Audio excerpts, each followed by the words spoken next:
ना तुम लोग देख लिया, मैंने सब कुछ देख लिया। क्या देख लिया? यही कि कितने प्यार से तुमने इसका हाथ पकड़ रखा था। तो मेरे पीठ पीछे ये सब चल रहा है आजकल। ऋषभ, मैंने सुनील का हाथ इसलिए पकड़ के रखा था क्योंकि वो मिस्टर महेंद्र मल्होत्रा को लेकर कुछ ज्यादा ही इमोशनल हो रहा था। लो और सुनो भाई, हमने तो ये सुना था कि तुम उनकी बेटी को लेकर इमोशनल हो, अब उनको भी लेकर इमोशनल हो गए। भाई यार सुनील, तुम्हारे ससुराल वाले बहुत लकी होंगे, कितना इमोशनल जमाई राजा मिला है। नहीं?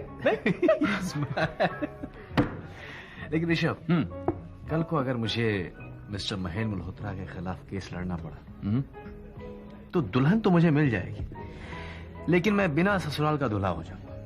अब फिर हो सकता है कि मिस्टर ऋषभ मल्होत्रा भी मेरे खिलाफ हो जाए। हाँ भाई, ऐसा तो कभी हो ही नहीं सकता, क्योंकि मैं तुम्हारे खिलाफ कभी नहीं हो सकता। तुम्हारे उसूल, तुम्हारे आदर्श अब मेरी समझ में आ गए, और इनफैक्ट मैं कुछ उन्हें अपनाने भी लगा हूं। मैं एक बात समझ चुका हूं सुनील, तुम जानबूझकर कोई गलती या गुनाह कभी नहीं कर सकते। ऋषभ, मैं कहूंगा कि तुम अच्छी तरह से एक बार सोच लो, क्योंकि अगर केस महेंद्र मल्होत्रा पर चलता है तो जाहिर सी बात है कि मल्होत्रा तुम भी हो। तो भाई ऐसा किस किताब में लिखा है कि मल्होत्रा खानदान के लोग गलतियां नहीं कर सकते? बल्कि मेरा तो यह मानना है कि हमारे खानदान के लोग कुछ जरूरत से ज्यादा ही गलतियां करते हैं, नहीं? और सुनील, तुम केस एक ऐसे मल्होत्रा के खिलाफ लड़ रहे हो जो आजकल पूरी तरह करण के वश में है। वो अपनी ही बेटी का केस बिगाड़ने पर उतारू है। किसी भी केस की कार्यवाही में ऋषभ बहुत ज्यादा कीचड़ उछाला जाता है। मैं जानता हूं सुनील, लेकिन इस केस में तुम महज एक जरिया हो। यह कीचड़ तो मल्होत्रा इंडस्ट्री के मजदूर उन पर उछालेंगे। तो वैसे भी मुझे इसमें कुछ गलत नजर नहीं आता।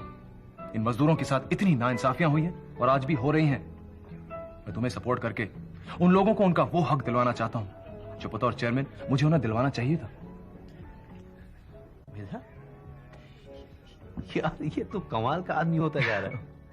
और जनाब, इसका थोड़ा बहुत क्रेडिट आपको भी मिलना चाहिए, क्योंकि ये कमाल आप ही की सोबत का असर है। I'm so proud of you, Rishabh. Thank you. तुम्हारी बातें आज सुनकर मुझे बहुत खुशी हो रही है। थैंक्स अ लॉट यार, तुम दोस्तों ने मिलकर मुझे इस केस को लड़ने के लिए बहुत ज्यादा हिम्मत दी है। Thank you very much. You welcome.